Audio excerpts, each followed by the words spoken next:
Só um minuto que não tá gravando. Tem que ver o que aconteceu aqui. Aí, começou. Então, continuando a correção parte 2 da prova diagnóstica. Nós temos aí a questão número 11, que temos a tirinha. O que é que você está lendo? A história da humanidade. Aí nós temos, né, ele fazendo a pergunta e o menininho respondendo, dizendo que sobre a história da humanidade. Daí ele continua a leitura e ele fica com uma cara sem entender, né? Aí depois ele pergunta: posso dar uma espiada no final? O que a gente entende? Né? Que a história da humanidade vai falar sobre o surgimento, mas o final ainda não existe porque as pessoas ainda continuam a viver e ele quer ver o final. E na verdade não existe esse final aí. O humor desse texto está no fato de o homem achar que o livro trazia o futuro da humanidade, ou o homem interromper o menino para atrapalhar sua leitura. Uma criança estar lendo sozinha um livro de grande espessura, ou uma criança estar lendo um livro que atraiu a atenção do homem. Ó, a letra C não pode ser. Que ele não se espanta pelo fato do menino estar lendo um livro grande. A D também não pode ser porque ele não foi atraído. A criança está lendo um livro que atraiu a atenção do homem. Não, ele só perguntou o que ele estava lendo e depois ele foi intrigado e ele queria olhar o final. Então só pode ser a letra A, que ele achou que ia ter o futuro, né? Quando ele pergunta ali, ele acha que vai ter o futuro da humanidade. Como que vai ser o final, né, da humanidade? Então, letra A, ok? Leia o texto abaixo. Biblioteca Britânica e o Google vão digitalizar 250 mil livros de acervo. A Biblioteca Britânica e o Google anunciaram nesta semana uma parceria para digitalizar 250 mil livros do acervo da biblioteca. Os artigos que serão digitalizados não possuem restrições relativas a direitos autorais. Os títulos abrangem um total de 40 milhões de páginas datadas de 1700 a 1870. Entre os primeiros itens a serem digitalizados estão panfletos feministas a respeito da Rainha Maria Antonieta, de 1791, um documento sobre o primeiro submarino movido por um motor de combustão, de 1858, e um texto que oferece um relato detalhado de um hipopótamo empalhado do Príncipe de Orange, de 1775. Uma vez digitalizados, os textos poderão ser consultados na íntegra, baixados e lidos por meio do programa Google Books. 12. A linguagem utilizada nesse texto é uma linguagem científica, formal, jurídica ou literária. Só pode ser uma linguagem formal. Opa.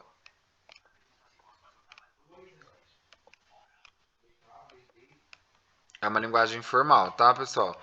Não é literário, não é um texto literário, não é um texto jurídico que está falando sobre leis, e científico, né, são termos mais voltados para a área da biologia, né, bem específico. Aqui é um texto que, na verdade, é uma notícia, né?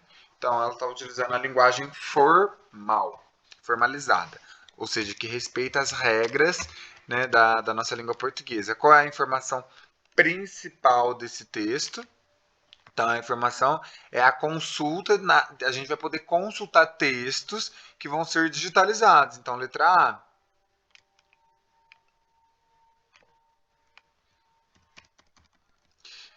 Próximo texto. Hoje pela manhã, quando acompanhava a mãe à feira, Clarice, minha princesinha, ficou horrorizada ao ver alguns garis cortando algumas árvores. Na verdade, tratava-se da poda daquelas que comprometem a segurança dos fios e cabos da rede elétrica. Mãe, por que eles estão fazendo isso com ela? E gritava, não, quando via grandes galhos caindo ao chão. Minha filha conta que foi uma cena muito engraçada e os garis olhavam espantados sem entender o que se passava com a menina. Eles não imaginavam que ela tem uma eco-avó, defensora da natureza e do meio ambiente. Confesso que fiquei surpreso com a reação dela e percebi que vale a pena dar o exemplo e estimular o cuidado com o meio ambiente. Já não é a primeira vez que ela me surpreende com questões relacionadas ao cuidado com o meio ambiente. Lembrei-me da observação dela sobre os porcos que sujam a praia, referindo-se à sujeira e à água na areia. Fiquei imaginando como as crianças aprendem os conceitos que passamos. A educação ambiental de crianças é eficaz, pois desde cedo tornam-se pequenos agentes da natureza e proliferadores da necessidade de preservação do meio ambiente, em casa e na escola. Se realizamos ações que visem a conscientizá-las da importância de cuidar da natureza, a probabilidade de resultados é infinitamente mais eficiente do que se tentarmos educar adultos.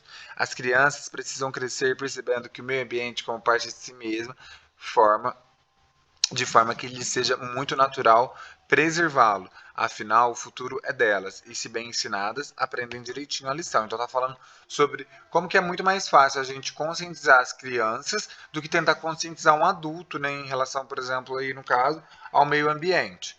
Aí aqui fala, este aí nunca ouviu falar de consumo consciente, né? O cara tá lavando o carro, desperdiçando água, e daí as crianças falam, ah, um dia ele vai aprender. Vocês acham que aprende? Não vai aprender, né? Porque o texto de cima está falando justamente ao contrário. Se a gente ensinar as crianças elas vão aprender de uma forma natural e vão entender que aquilo tem que ser preservado e vão repassar isso. Né? A gente viu ali a ilustração através da menininha, da Clarice. Qual é a informação apresentada, a informação em comum, ou seja, que tem nos dois textos, apresentada pelos dois textos? Então, aí na 14, está falando sobre a consciência ambiental das crianças, letra A, ok? No trecho Clarice, minha princesinha, o uso do diminutivo no termo em destaque indica o quê? Então, quando ela usa minha princesinha, significa afeto, alegria, desprezo ou ironia. A gente sabe que é afeto, né? Carinho, é amor. Está tratando de forma amorosa. Leia o texto. Tubarões preferem banhistas que usam preto e branco. Vem em mim, tubarão. Está todo mundo lá na praia, nadando feliz e contente, quando vem um tubarão. Como é que eles, como é que ele escolhe qual pessoa morder? Unido Unité? De acordo com a pesquisa dos especialistas em tubarões da Universidade da Flórida, dos Estados Unidos, George Burgess, a escolha fashion do banhista é um dos fatores que o bicho leva em consideração. Quem usa trajes que combinam preto e branco tem mais chance de levar uma bela mordida. Burgess analisou dados de ataques de tubarão registrados nos últimos 50 anos no município de Volusia, uma região costeira da Flórida conhecida pela alta incidência de ataques. No período analisado foram 231. Nessa análise, percebeu que a maioria das pessoas mordidas estavam usando branco e preto.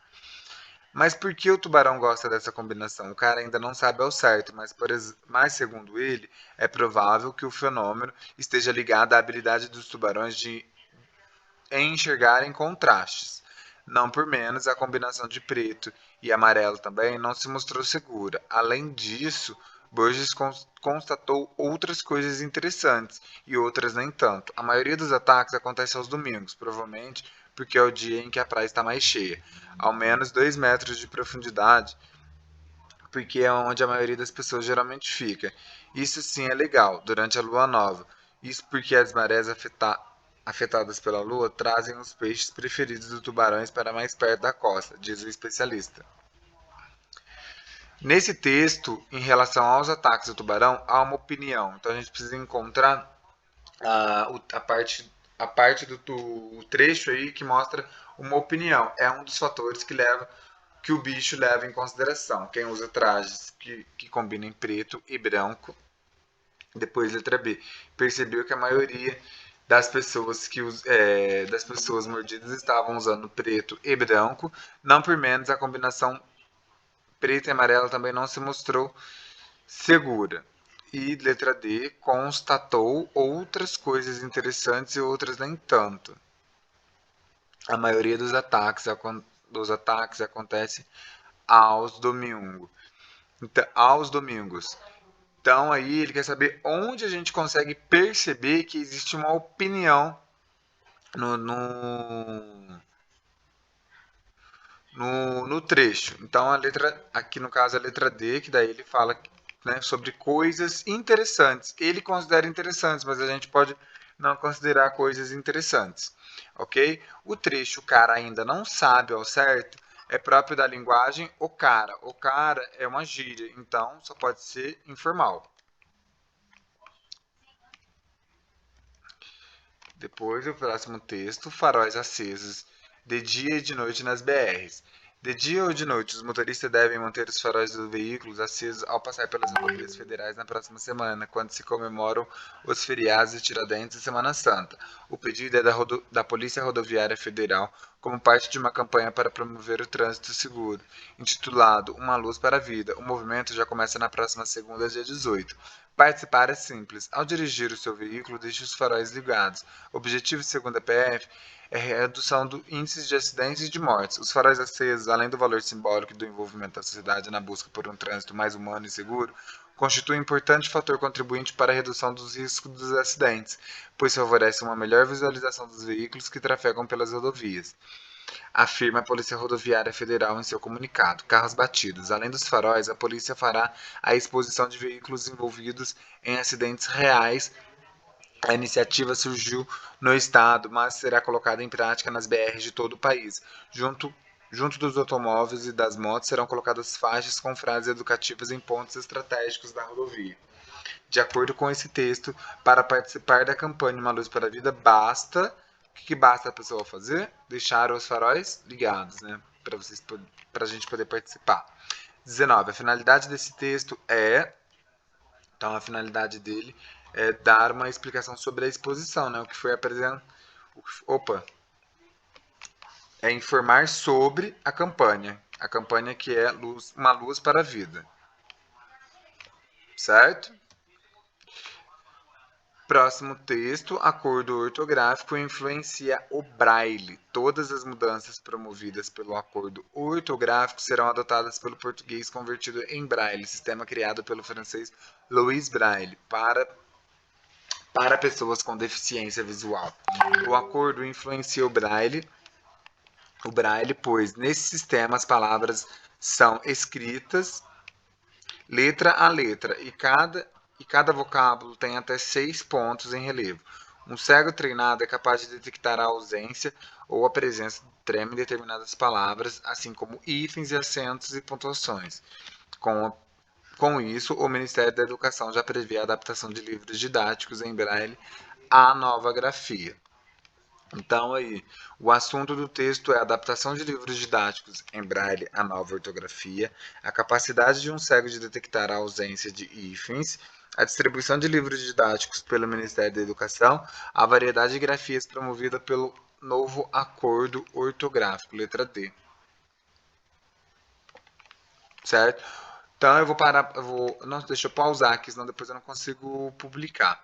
Vou